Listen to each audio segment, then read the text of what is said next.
So eto na mga idol, Barangay Ginebra updates tayo. Pero bago tayo magsimula, isang tulong lamang po na like bilang suporta sa ating YouTube channel.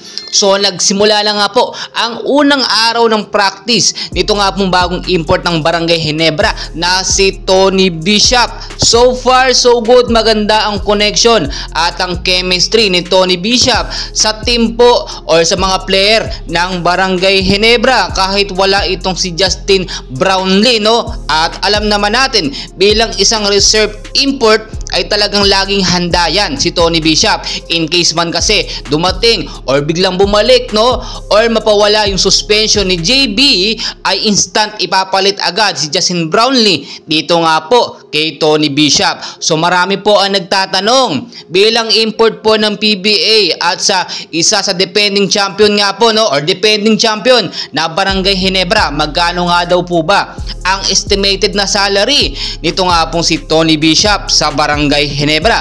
So ayon po sa ating mga nakuhang mga sources, no, nagre-range po ng 25,000 US dollar per month or 1,400,000 pesos na pera po natin ang isang buwang sahod nga po nitong si Tony Bishop bilang import nga po ng PBA. So kung monthly naman po, estimated yan na pumapalo po sa 250,000 US dollar to 300,000 na US dollar ang yearly po niya na sahod. So kung titignan nyo, sobrang laki po talaga, no? Talagang milyon.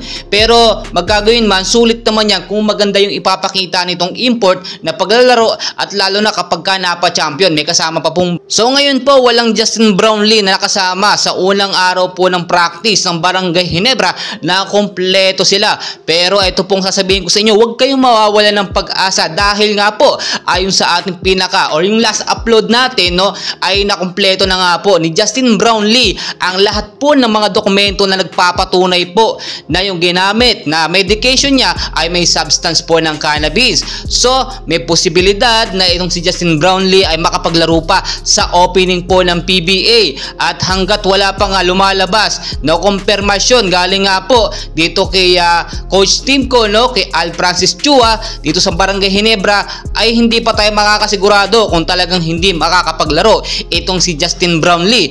Pero ayon na rin po sa ating nakuha, based na rin sa FIBA, no, ay walang suspension po itong si Justin Brownlee, no, dahil tanging pakana lamang yan o plano lamang yun ng China para nga maban sa PBA at sa FIBA itong si Justin Brownlee na siyang tumalo or bumuhat nga po sa Gilas, Pilipinas dito nga lang po sa kakatapos na Asian Games. So far so good, maganda ang nangyayari ngayon dahil nga po kung sakasakali talaga ay 1 to 3 months lamang ang pwede nilang isampa na suspension dito nga po kay Justin Brownlee at hindi na po yun pwedeng mag-exceed pa sa mas mataas pa doon or mas matagal pa, pwede na 6 to 1 year, hindi na po pwedeng mangyari yun. So sa mga idol talaga or naghihintay dito sa ating Justin Brownlee, no, gustong gusto po natin siya makapaglaro dahil siyempre nagdala yan ng gintong medalya. Hintayin po natin yung mga updates, no, at ngayon i-enjoy lamang natin yung mga practice nga po or yung mga simple updates nga po sa ating kupunan ng Barangay Ginebra. Huwag kayong mag-alala